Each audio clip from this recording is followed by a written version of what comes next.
Grève des syndicats des taximens à Niamey. Le gouvernement a pris des mesures alternatives pour faciliter le déplacement des populations de la capitale, notamment les fonctionnaires. Le ministre du Pétrole tenait à cet effet hier une réunion. Le Royaume du Danemark offre à notre pays 15 véhicules en appui au secteur de l'eau, de l'hygiène et de l'assainissement. Et c'est le ministère de l'Hydraulique qui en bénéficie de ce don. Difa et Zender sont les principales régions concernées par cet appui pour suivre les réalisations des différentes infrastructures.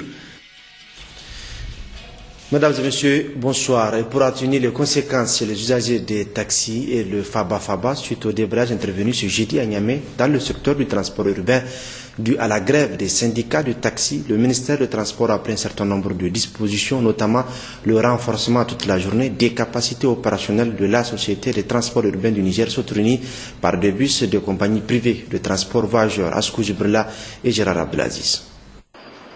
Les habitants de Niamey, la capitale nigérienne, se sont réveillés ce jeudi sans les moyens de déplacement qu'ils utilisent le plus, à savoir les taxis et les Faba. Et pour cause, les syndicats des propriétaires et des conducteurs de ces moyens de transport urbain ont observé une grève de 24 heures pour avertir le gouvernement. Ce dernier, pour minimiser l'effet de ce débrayage afin de permettre aux habitants de vaquer normalement à leurs occupations journalières, a renforcé les capacités opérationnelles de la Société de transport urbain du Niger, Sotruni. Le ministère du Transport a un devoir d'assurer la continuité de la mobilité des citoyens dans la commune de Niamey, surtout là où la grève se fait sentir. Pour cela, le ministère du Transport a fait appel à ses partenaires qui sont les sociétés de services réguliers de transport. Vous n'êtes pas sans savoir qu'il y a déjà une structure qui est là pour assurer le transport urbain de voyageurs, qui est la Sotruni. La Sotruni, c'est une société qui n'a pas assez de bus. Actuellement, ils ont 15 bus qui sont opérationnels. Et compte tenu des moyens qui fait défaut au niveau de la Sotruni, ils assurent seulement le transport pendant les heures de pointe. Nous avons dit à la Sotruni, vous allez nous accompagner aussi. Vous allez faire un effort pour vraiment transporter les gens de 7h30 jusqu'à 18h. Vous allez nous accompagner en même temps que ces bus. Le gouvernement a mis les moyens à notre disposition pour pouvoir assurer ce transport-là. Nous avons identifié à peu près 12 lignes. Et vous savez, il y a des lignes qui génèrent vraiment tout un monde.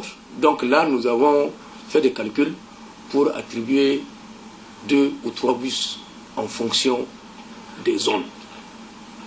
Il y a 12 lignes, nous avons réparti tous les bus, les 15 bus de la Sotruni et les 13 bus que nous avons eus avec le sous-transport. Mercredi dernier, les négociations entre le gouvernement et les syndicats du secteur des transports urbains concernés ont buté sur la réduction du prix de l'essence à la pompe, un point qui ne figurait pas parmi les 7 inscrits à l'ordre du jour et qui a été déjà traité puisque l'État nigérien a déjà consenti une réduction de 35 francs. Et relativement à cette grève, le ministre de l'Énergie et du Pétrole a eu hier une rencontre avec les acteurs routiers afin de trouver une solution alternative face aux syndicats des taximens qui étaient en grève. Le ministre et sa délégation devaient trouver des solutions idoines. Aman Omar. Rappelons que cette réunion, hormis le ministre Foumaké Gado qui l'a présidé, comprend le directeur du cabinet adjoint du président de la République Ibrahim Yacouba, le ministre des Transports Saleh Sedou, celui du commerce Alma Oumarou, de l'équipement Ibrahim Nomou, du gouvernement de la région de Niamey Hamidou Garba, du maire président du conseil de ville de Niamey Hassan Seydou, des cadres centraux et régionaux et des représentants de l'ensemble des syndicats du transport urbain. Un peu mitigé au départ, les langues se sont un peu après déliées autour des points de revendication dans la partie gouvernement se sent fier d'avoir apporté les réponses à la plupart des points contenus dans la plateforme revendicative. Un seul point semble faire piétiner la réunion, celui relatif à la réduction du prix de l'essence à la pompe que le gouvernement considère qu'il s'agit là d'un nouveau point autour duquel il faudrait prévoir de nouveaux rounds de négociations. Un état de fait que le ministre Foumaké Gado, sans langue de bois et de manière transparente, a dit aux participants en ces termes. La réduction a été faite et elle a été effective à partir du 1er janvier 2013 et elle a duré toute l'année. Aujourd'hui, nos discussions ont échauffé sur ce point parce que les syndicats sont venus en réalité avec une revendication nouvelle, à savoir une nouvelle diminution au cours de l'année 2014. Nous leur avons proposé, de notre part, comme en 2012, de réactiver le même comité qui avait fait l'étude en 2012, étude qui avait permis de faire la réduction de 40 francs, que ce comité examine la question et soumette des propositions nouvelles au gouvernement qui va statuer. Là-dessus, beaucoup de certains acteurs, en tout cas qui étaient présents au cours de notre réunion de ce matin, ont jugé cette proposition inacceptable et ont même décidé, en réalité, de quitter la salle de la réunion. C'est sur ces entrefaits que nous avons poursuivi, en précisant que c'est bien dommage, parce que c'est la seule façon, à notre sens rationnel, de convaincre les uns et les autres. S'il est possible de faire la réduction, le comité le dira. S'il n'est pas possible de la faire, le comité également le dira. Parce qu'il s'agit d'une question industrielle et on ne peut pas au pif arrêter des prix d'hydrocarbures chaque année comme ça, sans étude préalable. Ce qui fait que notre réunion s'est achevée avec une note d'insatisfaction parce que nous n'avons pas pu examiner les autres 6 points du protocole d'accord. Nous avons convenu, en tout cas du côté du gouvernement, que nous restons ouverts, que nous sommes disposés à mettre en place ce comité technique pour étudier la question des prix des hydrocarbures et que par rapport aux autres points de revendication concernant les cassis, les têtes de taxi et la sécurité à l'autogare et les tracasseries policières, là également le gouvernement est disposé à rencontrer les syndicats à une autre séance pour leur faire part des propositions que nous avons sur ce point-là et même des débuts d'action qui sont déjà en cours d'être entreprises pour solutionner ces points de revendication. Les membres du gouvernement ici présents ont chacun, en ce qui les concerne, pris la parole pour confirmer et conforter le gouvernement dans son esprit de dialogue et de considération de l'ensemble des désirata des coûts sociaux à travers les représentations que sont les syndicats et autres organisations non gouvernementales. Et ce communiqué de l'Union des scolaires nigériens, USN, à travers son comité directeur, le comité directeur de l'Union des scolaires nigériens, cédé par USN, pour donner une chance à la mission et au comité interministériel, suspend son mot d'ordre et demande à tous ces militants et militants de reprendre le chemin de l'école tout en restant mobilisés, attentifs sur les conclusions qui adviendront. Signé pour le comité directeur, le secrétaire chargé de presse Haruna Moussa Moussi. Le ministre de la Santé publique en compagnie des responsables de la direction de la nutrition ont visité cet après-midi même à la place Tout le monde de Niamey la 3e foire de la région d'Agadez. C'est une présentation des producteurs agricoles de la région. Cette année, l'édition a pour terme quelle synergie entre les producteurs agricoles et la tutelle dans le cadre de la mise en œuvre de l'initiative 3N. Les détails avec Joari Isaka et Isaac Issa. La pomme de terre, l'oignon, les oranges et l'ail sont les principales productions observées. Les tubercules et les fruits sont nécessaires pour une bonne alimentation. La promotion des aliments locaux et leur consommation contribuent énormément à la prévention de la malnutrition.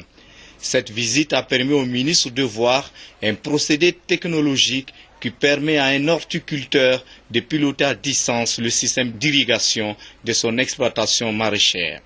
Les produits exposés ici par la région d'Agadez, composés de tubercules, des fruits et des légumes, sont les premiers résultats des efforts consentis dans le cadre de la mise en œuvre de cette initiative, c'est-à-dire initiative 3N. La consommation de ces produits locaux, c'est des produits locaux qui sont vraiment produits au niveau de la région d'Agadez. Donc la consommation de ces produits contribue à la prévention de la malnutrition, particulièrement celle liée à la carence en micronutriments, c'est-à-dire la vitaminose A, les carences en fer, les troubles dus à la carence en iode et les carences en d'autres vitamines. J'invite alors toutes les régions, tous les Nigériens à produire et rendre disponible et économiquement accessibles tous ces produits alimentaires pour une meilleure nutrition des enfants, à utiliser les denrées disponibles localement et à prix abordable, toutes choses qui favoriseront l'amélioration de l'état nutritionnel de la population, comme indiqué dans l'axe 4 de l'initiative 3N, l'amélioration de l'état nutritionnel des Nigériens. Le maire du 3e arrondissement de Niamey, à l'exemple des producteurs d'Agadez, lance un appel à tous les producteurs nigériens à s'investir davantage dans l'agriculture. Dans le cadre de l'exécution de l'initiative 3N, le volet nutrition était confié au ministère de la Santé. Et c'est dans ce cadre que nous sommes venus plutôt accompagner le ministre à cette visite, qui nous a permis de voir les capacités des ressortissants de la région d'Agadez et dans l'exécution de ce volet. Nous profitons pour lancer un appel présent d'abord aux producteurs, pour que les gens, les producteurs, pour qu'ils ne se découragent pas, qu'il ait encore plus d'initiatives et qu'ils voient ce que les capacités des populations de la région d'Agadez, et que la terre, elle ne ment pas, comme l'a dit. Il suffit seulement d'avoir du courage et de la persévérance pour pouvoir l'exploiter et profiter et participer au développement de notre pays. Cette visite de la délégation du ministère de la Santé vise à encourager les participants et à inciter d'autres producteurs agricoles des autres régions du pays à s'investir davantage dans la production agricole. Cette foire qui a débuté le 10 janvier prendra fin le 25 janvier prochain et permettra aux participants d'écouler leur production agricole. Poursuivant sa mission de visite de terrain, le ministre de la Communication et des Relations avec les institutions est quant à lui depuis hier à Maradi en provenance de Zender, la première étape de ce périple qui le conduira également dans la région de Tawa. Yaouza Sadissa a été accueilli à l'entrée de la ville par le gouverneur de la région et une